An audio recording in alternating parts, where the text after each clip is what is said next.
नमस्कार दोस्तों, पंचऋषि क्लासेस में आप सबका स्वागत है। आज एक भारतीय राज्य व्यवस्था के एक केस का अध्ययन करने के लिए यहाँ पर उपस्थित हुए हैं कि भारतीय राज्य व्यवस्था के जो केस स्टडी चल रही है पंचऋषि क्लासेस के चैनल पर, उसका उद्देश्य है कि आप जब कभी भी मेंस लिखें उसमें आपको उदाहरण देना पड़े या केसेस के बारे में आपको बताना लगे तो आपको केस की पृष्ठभूमि पता होनी चाहिए कि केस है क्या, या कभी इंटरव्यू में आपको आवश्यकता हुई अपनी बात को सिद्ध करने के लिए तब आपको नज़ीर पेश करनी होती है विभिन्न केसेस की। और उसी केसेस के क्रम में आज हम लोग फिर से एक और केस स्टडी का अध्ययन करने वाले हैं। आज जो हमारा उद्देश्य है या मुद्दा है वो आर्टिकल 50 से संबंधित है। भारत के नीति निर्देशक तत्वों में आर्टिकल 50 है। और आर्टिकल 50 क्या कहता है? आर्टिकल 50 कहता है कि कार्यपालिका और न्यायपालिका के बीच में शक्तियों का स्पष्ट पृथक्करण होना चाहिए।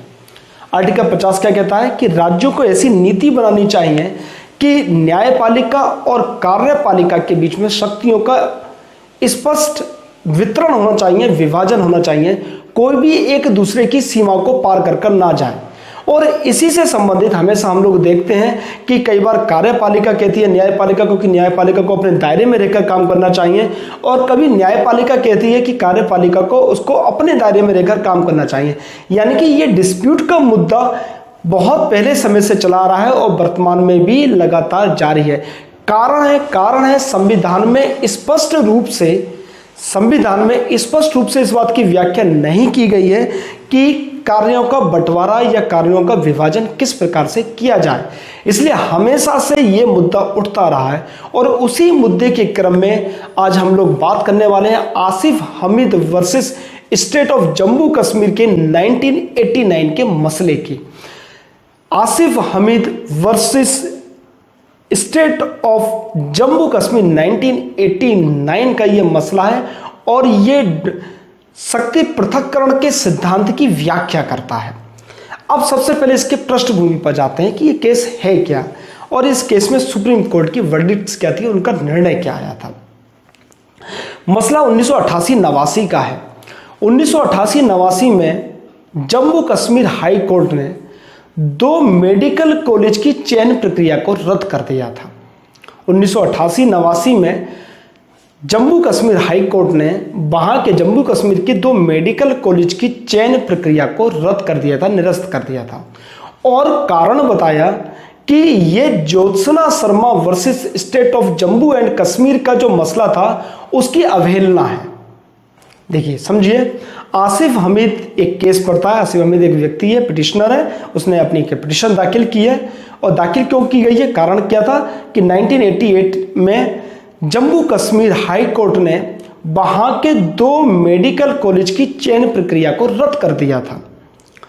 और रद्द करने का कारण बताया था कि पूर्व में हमारे द्वारा दिए हुए निर्णय जो कि Jyotsna Sharma versus state of Jammu and Kashmir का मसला था उसकी अवहेलना करता है, इसलिए यह चयन प्रक्रिया रद्द की जाती है। अब Jyotsna Sharma versus state of Jammu and Kashmir का मसला क्या था जिसको बेसिस बनाया हाई कोर्ट ने। हाई कोर्ट ने कहा Jyotsna Sharma versus state of Jammu and Kashmir के मसले में कि मेडिकल कॉलेज में जिसमें एमबीबीएस और बीडीएस के छात्र एडमिशन लेते हैं उसकी चयन प्रक्रिया के लिए एक स्वतंत्र वैधानिक निकाय का गठन किया जाए और स्टेट की कार्यपालिका को दूर रखा जाए, यानी कि इस वैधानिक निकाय को कार्यपालिका से बिल्कुल अलग रखा जाए। Jyotsna Sharma versus state of Jammu and Kashmir के मसले में हाई कोर्ट ने क्या निर्देश दिया था कार्यपालिका के लिए? उन्होंने कहा था कि आप एक स्वतंत्र वैधानिक निकाय का गठन कीजिएगा और यह स्वतंत्र वैधानिक निकाय ही एमबीबीएस और वीडीएस के जो एडमिशन का प्रोसीजर है, चयन प्रक्रिया है, उसको हैंडल करेगा और कार्यपालिका का कोई भी इसमें हस्तक्षेप नहीं रहेगा। नाम ही मालूम पड़ा है स्वतंत्र वैधानिक, स्वतंत्र इंडिपेंडेंट वैधानिक कॉन्स्टिट्यूशनल बॉडी होनी चाहिए, यानी कि उसको विधायिका द्वारा पास कराना चाहिए। इसलिए ये बात की गई थी Jyotsna Sharma versus state of Jammu and Kashmir के मसले में, और इसको बेस बनाया गया Asif Hamid versus state and Jammu and Kashmir 1989 के मसले में। खैर वाद विवाद हुआ और चयन प्रक्रिया को हाई कोर्ट ने रद्द कर दिया। मसला स्वाभाविक था, सुप्रीम कोर्ट पहुंचना ही था और सुप्रीम कोर्ट यह मसला पहुंचता है। सुप्रीम कोर्ट के सामने पिटिशनर ने अपनी दो बातें रखी। पहली बात उसने कहा कि संविधान कार्यपालिका को यह अधिकार देता है। देखिए बात सुनिए कि क्वेश्चन क्या उठाया गया है सुप्रीम कोर्ट के सामने। पिटिशनर कह रहा है अपनी पिटिशन में कि संविधान कार्यपालिका को यह अधिकार देता है कि वह किसी भी कॉलेज में, चाहे वो मेडिकल कॉलेज ही क्यों ना हो, उसमें चयन प्रक्रिया किस प्रकार से होगी उसको निर्धारित करने की शक्ति कार्यपालिका के पास है। उसको निर्धारित करने की शक्ति किसके पास है? कार्यपालिका के पास है। दूसरी बात कि क्या किसी निकाय द्वारा किए गए चयन को हाई कोर्ट इस बेसिस पर निरस्त कर सकता है कि वह एक स्वतंत्र वैधानिक निकाय नहीं है? ये दो प्रश्न यहां पर सुप्रीम कोर्ट के सामने पिटिशनर ने उठाए, जिस पर बहस होनी थी। यहां पर जो मुद्दा है वो मुद्दा बिल्कुल क्लियर है और बड़ा साफ है। यहां पर लड़ाई चल रही है कार्यपालिका और न्यायपालिका के बीच। न्यायपालिका कह रही है कि आप एडमिशन के लिए एक स्वतंत्र वैधानिक निकाय का गठन कीजिएगा और कार्यपालिका कह रही है कि उसकी चयन प्रक्रिया का निर्धारण करने की शक्ति कार्यपालिका के पास है। भले ही वो एक स्वतंत्र वैधानिक निकाय का गठन करे, लेकिन न्यायपालिका कार्यपालिका को निर्देश नहीं दे सकती। सुप्रीम कोर्ट के सामने मसला पहुंच गया। सुप्रीम कोर्ट ने बहस की, इस बात पर चर्चा हुई और चर्चा होने के बाद सुप्रीम कोर्ट ने अपना निर्णय दिया। निर्णय में क्या कहा? निर्णय में कहा था कि भारत के संविधान में 3 अंगों का उल्लेख किया गया है: विधायिका, कार्यपालिका और न्यायपालिका। विधायिका, कार्यपालिका और न्यायपालिका, 3 अंगों का उल्लेख किया गया है और तीनों के कार्य जो हैं अलग अलग हैं। तीनों के कार्य एक दूसरे से भिन्न भिन्न है। हालांकि शक्तियों के पृथक्करण का स्पष्ट डेडलाइन नहीं खींची गई है भारत के संविधान में। आप लोगों को स्पष्ट कर लीजिएगा, कहीं पर नहीं लिखा हुआ है कि यहाँ पर विधायिका कार्य करेगी, यहाँ पर कार्यपालिका कार्य करेगी और यहाँ पर न्यायपालिका कार्य करेगी। कहीं नहीं लिखा हुआ है।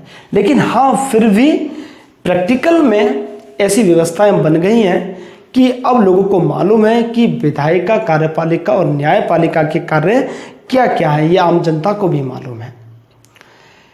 इसलिए सुप्रीम कोर्ट कहता है कि चयन प्रक्रिया का निर्धारण करने की शक्ति कार्यपालिका के पास है और न्यायपालिका किसी भी प्रकार का निर्देश नहीं दे सकता। और न्यायपालिका के द्वारा यानी कि Jammu and Kashmir high court के द्वारा Jyotsna Sharma versus state of Jammu and Kashmir में दिया हुआ निर्देश निरस्त कर दिया गया था, क्योंकि यहाँ पर शक्तियों के पृथक्करण की बात की गई थी। आर्टिकल 50 में उल्लेखित है कि राज्य ऐसी व्यवस्थाएं करेगा कि न्यायपालिका और कार्यपालिका के कार्य एक दूसरे से न टकराएं, और वही हुआ इस केस में भी। उनके शक्तियों के पृथक्करण के बारे में बताया गया। शक्तियों के पृथक्करण के बारे में एक केस पंजाब हाई कोर्ट के सामने भी आया था, उसका हम नेक्स्ट लेक्चर में या नेक्स्ट वीडियो में जिक्र करेंगे। छोटी छोटी वीडियोस हैं केस स्टडी की, इसको अपने माइंड में रखना चाहिए कि चीज़ है क्या और इसका इस्तेमाल हमको कहाँ करना है, मेंस में कहाँ करना है, इंटरव्यू में कहाँ करना है, कहाँ पर इन चीज़ों का इस्तेमाल करना है। क्योंकि एग्जाम्पल्स जो होते हैं वो प्रश्नों की शोभा बढ़ाते हैं, और अगर प्रश्न सुंदर होंगे आपके तो नंबर देने वाला के लिए स्थान मिलेगा और वो आपके लिए नंबर प्रोवाइड करवा देगा। तो सब तरफ का ज्ञान लेते रहना चाहिए। एक केस स्टडी के साथ हम फिर से आपके सामने उपस्थित होंगे। तब तक के लिए आप मुझको अनुमति दीजिए। पंचऋषि क्लासेस को लाइक, शेयर एंड सब्सक्राइब कीजिए, जिससे कि अधिक से अधिक छात्र इससे लाभान्वित हो सकें। आप सभी लोगों ने मेरी बात सुनी, आप सबका बहुत बहुत धन्यवाद।